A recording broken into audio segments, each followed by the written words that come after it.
Today I'm chatting with journalist Paula Joye. Welcome, Paula. Hello, welcome for me. Let me start again. I'm usually the one doing the interviewing. That's fine. You've already had an amazing and successful career as a journalist, but now you have new plans. Let's start off by you telling me what you're going to do next. Well, the plan was to have a break, and I haven't been very good at doing that. But I've been working on a new website venture, which is lifestyle.com.au, and it's essentially, I'm calling it a style depot. So anything that is stylish across beauty, across home, across fashion, food, travel, it will have a home with us at Lifestyle. So it's my filter on style. I'm opening up my address books, I'm opening up my secret tips, everything that I've learned in the last 20 years, I'm pulling it out of the vault and putting it on the site. That sounds really exciting and a huge job. It is a big job, and it's been fantastic for me because I'm learning. The thing I've loved most is learning a whole new medium. I mean, I fancied myself as reasonably an early adopter and reasonably technical, but of course I had no idea what code was or even how to resize an image, and I've learned all of that, and that's been fabulous. It's been like going back to school, that I can use Photoshop and I can use InDesign and I can write a little bit in code now, and it's been great. You started your career at 18 in journalism. Tell us a bit about how that all began. Well, I was going to be a lawyer, and I sort of headed off to law school and very quickly decided that I wasn't going to be a lawyer, and decided to swing and do something completely different, and thought I want to do fashion, I want to be in fashion. And I got some work experience at Vogue magazine, and right place, right time, a junior left, and they hired me, and really I didn't look back from that point. I just loved it. Within 2 days of being there, I knew that it was where I wanted to be, and I feel very lucky that Vogue was my starting place, because being around that beauty and being around those editors and seeing a magazine of that caliber being put together just made me certain that was what I wanted to do. So I did uni at night and worked every day since, pretty much. You had a meteoric rise through ACP in terms of your... I don't know about meteoric. Talk us through what happened there. Well, I spent a long time at ACP. I had a fantastic time there and career there. You know, the crib version is that Lisa Wilkinson hired me as beauty editor when I was a child, practically, and that was my first really exciting magazine job. And from there I ended up editing Clio for 6 years. Obviously there was a fair little bit of time in between being a beauty editor and editor, but to not bore everybody to sleep, I edited Clio for 6 years, and then I had the opportunity to launch Shop to Drop while I was editing Clio. So Monday to Friday I edited Clio, and on the weekends I dreamt up this magazine called Shop. And it's a true story that I had 3 staff members who were also Clio team members, and we worked in a converted boardroom, which is generous because it was really a converted janitor's closet, and we had a couple of computers and some sticky tape, and we had 6 weeks. And truly, between the idea of we're going to do this and it hitting the shelves, it was 6 weeks, and we came up with the name for the magazine as we were doing the cover and as it was going to press. And it was crazy, and I didn't sleep, but it was without question one of the greatest times of my life. It was so much fun. And of course now look at Shop. It's got Shop Kids, it's got Shop Weddings. It's such a success.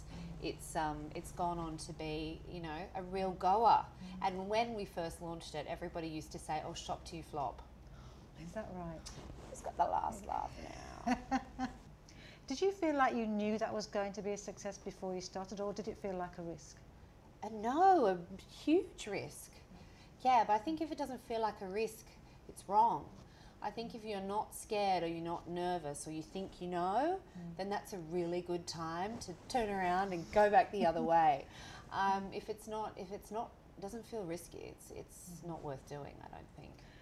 When you launched Madison, did you become a different editor than you were from Clio or working on Shop Till You Drop? I think you have. I think definitely not a different editor in the respect of how I approach the job and how I work with my team. But I think one of the really fantastic things for me in my career has been that I've been able and been given the opportunity to grow up on titles. So I was well and truly ready when I left Clio to leave Clio, because I was married and a mum, and you know, I was no longer on a dance floor, and I think you need to be to have a connection with your readers in that market. So I was really ready to move on, and really lucky that I got the chance to do it. So Madison was exactly my headspace.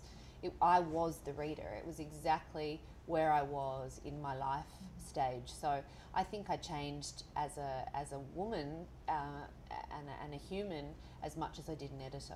What led to your decision to leave?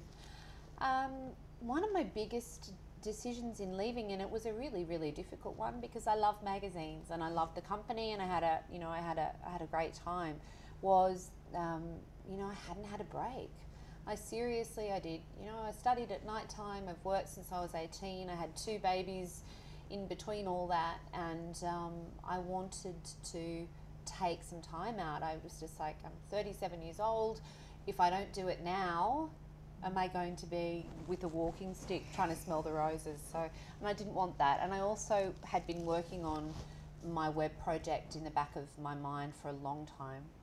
And I thought, if I don't do it now, I'm never going to do it. And I am really passionate about new media and where that's going to go.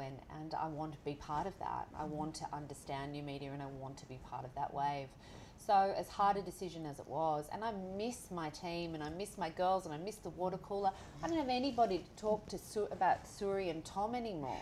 It's terrible. My 8-year-old looks at me and goes, "Who?" So I miss that. I miss that very much. But I'm having a fun time as well.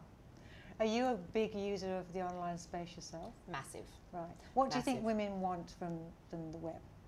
I think we want information, of course, instant gratification. I think that's what you get from sites like celebrity sites, for instance, like Perez. It's what you get from shopping sites. And I think the thing about it that's so good is that it's anywhere you are. It visits you. That's the thing that I think is so fantastic about new media. It comes to you, whether it's on your laptop or whether it's on your iPhone, there are so many ways for it, on email, or text, there's so many ways for it to come to you, and that's what I like, because you can be somewhere else and something can drop into your inbox, or you can say, oh, I heard about that, or I need a t-shirt, and it comes to you. You don't have to actively go and seek it. And I think for time-poor people, time-poor women, which is most of us, that's a really fantastic thing. So when are you going to take that holiday? I'm just about to go, actually. I am just about to take a small break, and I'm going to America for a while, and then I'm going to come back and take a massive risk. You're talking about risks. This is terrifying. I've got more stage fright doing this site than I have doing anything in my life. So hopefully my theory is correct, and it's the risk is right. Thank you very much. Thank you, Jackie. Thank you.